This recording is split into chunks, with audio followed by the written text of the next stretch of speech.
يا أيها الذين آمنوا كتب عليكم الصيام كما كتب على الذين من قبلكم لعلكم تتقون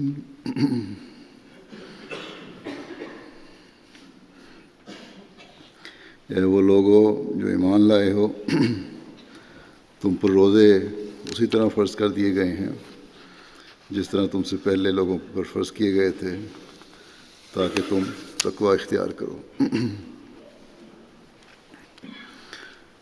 اللہ تعالیٰ کے فضل سے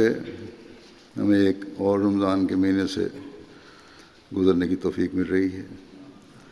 جو کل سے شروع ہو چکا ہے۔ اس مہینے میں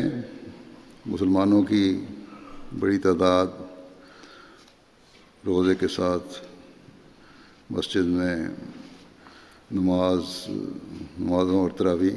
کے لیے بھی آتی ہے، اس طرح توجہ پیدا ہوتی ہے۔ ہماری مساجد میں بھی ان دنوں میں عام دنوں کی نسبت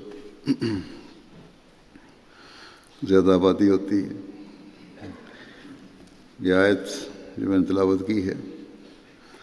آج کل تو MTA پر بھی تلاوت کی جاتی ہے کافی، یہ یاد دلانے کے لیے کہ یہ روزے جو فرض کیے گئے ہیں ان کا مقصد تقوی ہے۔ پہلے مذاہب میں بھی جو فرض کیے گئے تھے روزے، تو اس کا مقصد بھی تقوی تھا۔ آج ان مذاہب کے ماننے والوں کے پاس نہ ان کی تعلیم اصل حالت میں ہے اور نہ اس پر عمل ہے، اور نہ ہی پھر تقوی ان میں ہے۔ لیکن اسلام ایک دائمی مذہب ہے، تا قیامت رہنے والا مذہب ہے، اس کی تعلیم